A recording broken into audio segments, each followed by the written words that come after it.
A Barcelona tenim una urbanització molt densa, i en canvi a Dinamarca, Copenhague o a Holanda, Amsterdam, són ciutats amb molt baixa densitat. Si tu tens una ciutat de baixa densitat, els desplaçaments són més llargs i per tant és molt més idoni la bicicleta. Si tu tens densitats altes, com el cas de Barcelona, pots anar a peu. El que cal comptar sempre no és el percentatge de la bicicleta comparat, sinó la suma a peu més bicicleta. I sempre es demostra, o està demostrat una mica, que a peu més bicicleta ens movem entre un 30 i un 40%.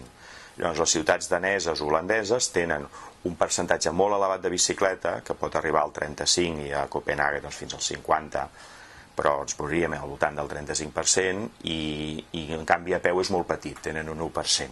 En canvi, o 2-3%. En canvi, a Barcelona tenim a la inversa. És a dir, tenim percentatges molt elevats de mode a peu, 35-40%, i el percentatge de bicicleta és petit, és un 1-2%. Jo sempre parlo de que l'important és el repartiment modal de tots els diferents modes, que bàsicament ho podríem sintetitzar amb mode a peu més bicicleta, transport públic i automòbil i moto. Cadascuna d'aquestes tres franges és el que marca l'ADN d'una ciutat, de la seva mobilitat.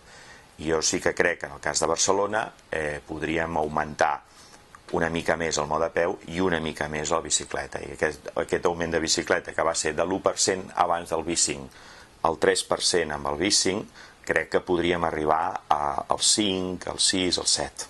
A països com Holanda o Dinamarca, el que es valora de la bicicleta és l'efecte en la salut de la gent per l'ús de la bicicleta. La gent està orgullosa d'anar en bicicleta perquè és una forma de fer exercici que li millora la seva salut.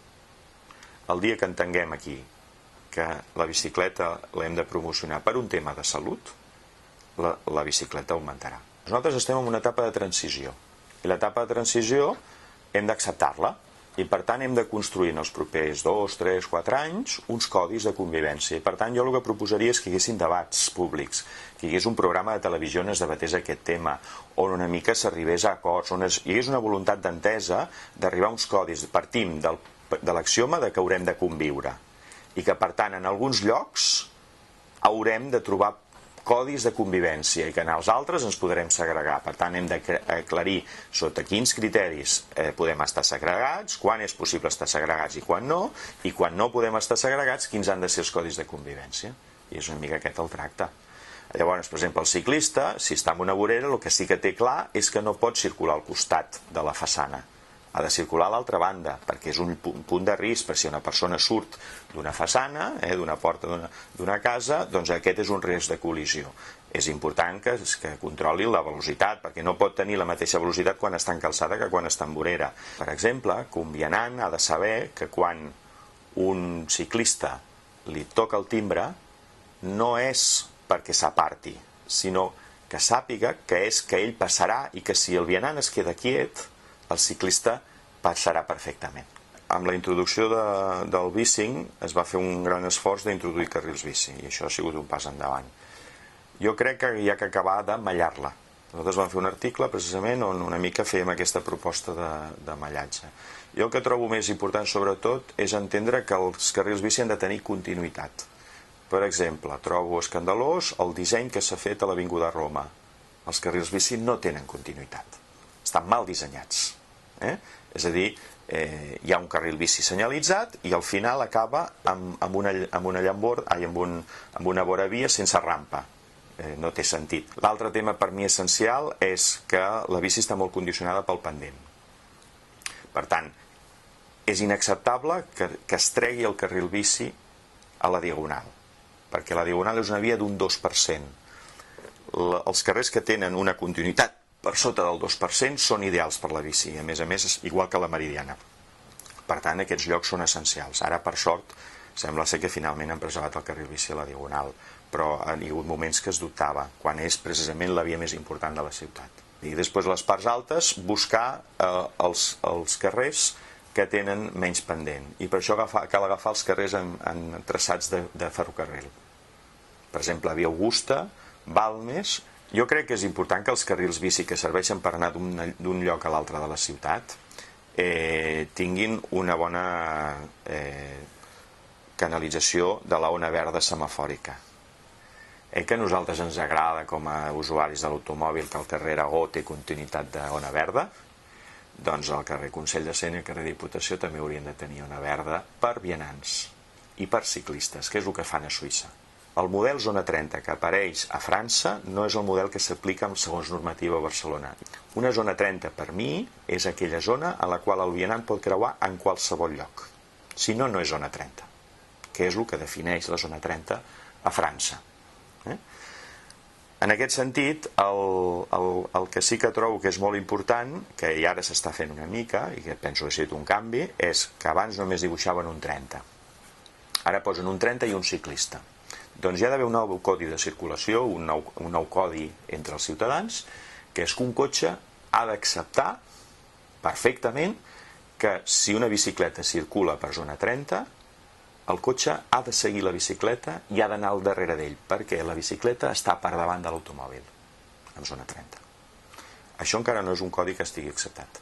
I l'altre element clau d'una zona 30, segons el model francès, que per mi és l'originari, el que per mi hauria de ser el nostre referent, és que el tema clau d'una zona 30 és que la bicicleta pot anar en sentit contrari de circulació de l'automòbil. Si no és així, allò no podem considerar que sigui una zona 30. Per tant, per mi una zona 30 és aquella zona a la qual el vianant pot creuar en qualsevol lloc i la bicicleta pot anar en sentit contrari a la circulació de l'automòbil. Si no és així, no és zona 30. Serà zona 30 versió RAC, que és purament reducció de velocitat i que moltes vegades ni es compleix. Abans del bicing, el que hi havia eren militants de la bicicleta. Gent arriscada, que en un context desfavorable anaven en bicicleta. I després va aparèixer la bicicleta de cap de setmana, concepte oci. Bé, el bicing ha representat un pas endavant, perquè ha representat que la bicicleta l'utilitzes per motiu treball. I a més, s'ha generalitzat. Ja no és un grup de militants, sinó és el que en diem en xarxes efecte club inicial, sinó que és una generalització de l'ús de la bicicleta. Jo crec que el bicing ha comportat que molta gent després s'acabés comprant una bicicleta pel seu ús diari. I per tant, en aquest sentit, és un element de transició. El bicing el que ha fet, com també, per exemple, la promoció del transport públic, fa que gent que anava a peu ara va en transport públic i no que gent que anava en cotxe passi el transport públic. Amb el bicing passa una mica el mateix. I per tant, gent que abans anava a peu ara va en bicicleta, o que gent que anava en transport públic ara anava en bicicleta, i potser el trencament envers el cotxe és més difícil, però hi ha suma de les dues coses. Per mi el tema que penalitza molt la bicicleta és un guardar-la, i les nostres ciutats mediterrànies no estan preparades per això. Les ciutats nòrdiques sí, tenen un lloc en planta baixa on guardar la bicicleta.